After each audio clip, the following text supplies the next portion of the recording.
우리 오늘 주신 하나님의 말씀 함께 볼까요? 오늘 말씀은 고린도 후서 6장 14절로 18절까지 말씀입니다. 너희는 믿지 않는 자와 멍에를 함께 매지 말라. 의와 불법이 어찌 함께하며 빛과 어둠이 어찌 사귀며 그리스도와 벨리알이 어찌 조화되며 믿는 자와 믿지 않는 자가 어찌 상관하며 하나님의 성전과 우상이 어찌 일치가 되리요. 우리는 살아계신 하나님의 성전이라. 이와 같이 하나님께서 이르시되 내가 그들 가운데 거하며 두루 행하여 나는 그들의 하나님이 되고 그들은 나의 백성이 되리라. 그러므로 너희는 그들 중에서 나와서 따로 있고 부정한 것을 만지지 말라. 내가 너희를 영접하여 너희에게 아버지가 되고 너희는 내게 자녀가 되리라. 전능하신 주의 말씀이니라 하셨느니라. 아멘. 오늘 말씀의 제목은 전염될 것인가, 변화될 것인가, 변화시킬 것인가 라는 제목으로 함께 말씀을 나누려고 해요. 우리는 살면서 믿지 않는 자들과 얼마만큼 교제를 나누고 얼마나 친해져야 하는가를 고민합니다. 믿지 않는 자들과 함께 생활하다 보면 그들이 가진 너무나 죄악된 가치관에 전염되어서 신앙이 흐려지는 내 모습을 발견할 때가 많기 때문입니다. 고린도전서 5장 9절에서 10절 말씀을 보면 바울은 세상에 음행하는 자들을 도무지 사귀지 말라 하는 것이 아니니 만일 그리하려면 세상 밖으로 나가야 할 것이라 라고 말하고 있어요. 바울은 안 믿는 사람과 사귀지 않는 것은 말도 안 되는 일이고 그들에게 죄를 전염되거나 오염되는 포인트가 아닌 그들을 구원해낼 유일한 통로가 그들과의 교제에서 만들어진다는 것을 이미 말한 적이 있습니다. 그러나 오늘 말씀은 좀 다르게 방향을 전개해요. 14절을 보세요. 너희는 믿지 않는 자와 멍에를 함께 매지 말라. 의와 불법이 어찌 함께하며 빛과 어둠이 어찌 사귀며 라고 말을 하죠. 바울은 이전에는 안 믿는 자들과 교제할 수 있다라고 말했거든요. 그런데 이제 와서는 믿지 않는 자들과 멍에를 함께 매지 말라라고 말하는 게 좀 이상한 사람 아닌가라는 생각을 갖게 만듭니다. 언제는 예수님을 믿지 않는 사람들과 교제를 나누지 않을 수 없다라고 말하면서 이제는 멍에를 갖지 마지 말라라고 말하는 게 좀 이중성이 있는 사람처럼 보이기도 하기 때문입니다. 그러나 말씀을 자세히 읽어보면 이 말씀이 불신자들과 아예 사귀지 말라라는 말이 아닌 것을 알 수가 있습니다. 오히려 주도권이 누구에게 있어야 하느냐라는 것을 말하고 있는 것을 볼 수가 있죠. 먼저 14절에 나온 멍에의 의미를 한번 보시죠. 신약 성경이 쓰일 당시에 두 마리의 짐승이 함께 밭을 갈기 위해 어깨에 틀을 얹었습니다.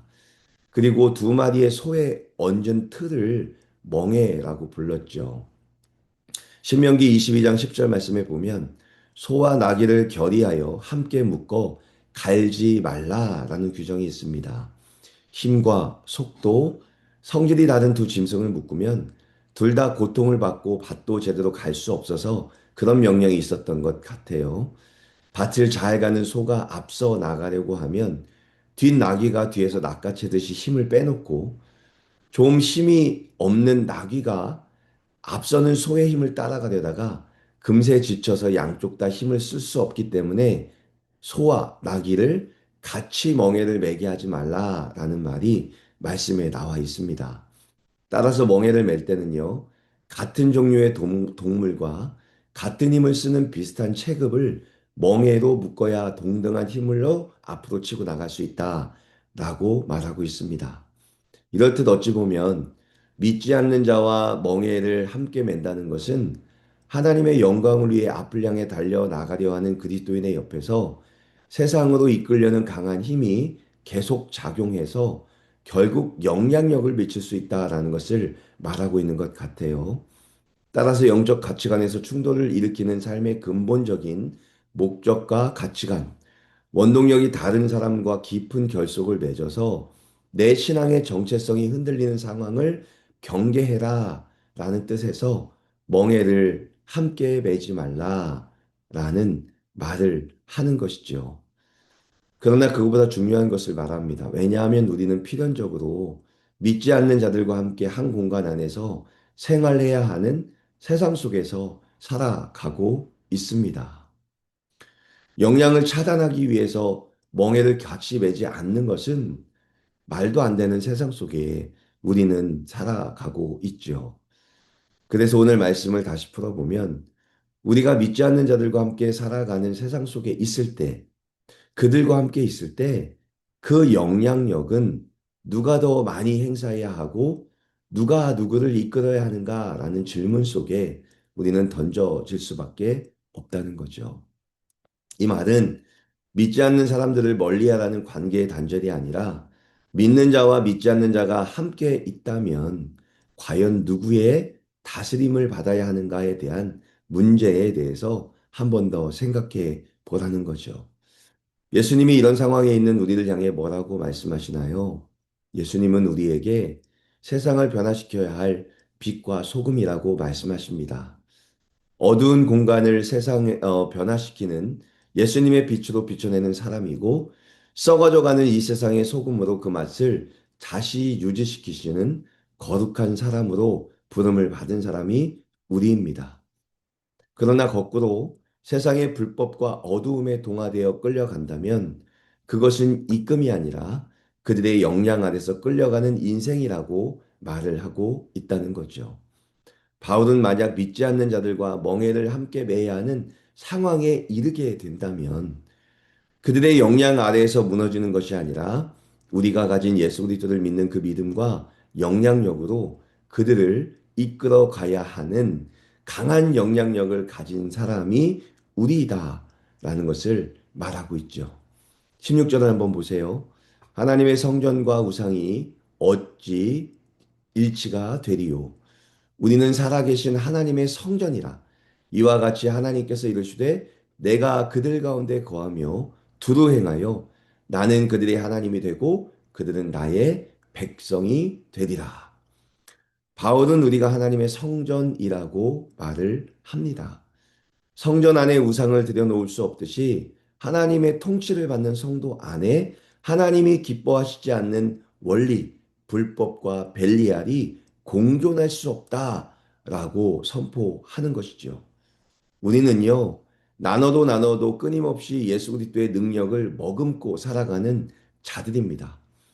우리 안에 생성되는 힘이 아니라 하늘로부터 주어지는 놀라운 능력을 매번 받아내는 자로 살아가고 있지요. 그 능력을 끊임없이 비춰내므로 우리가 가진 그리스도인이라는 영향력을 끊임없이 행사하는 그런 멋진 사람들이 바로 우리다라는 것을 말하고 있다는 거죠.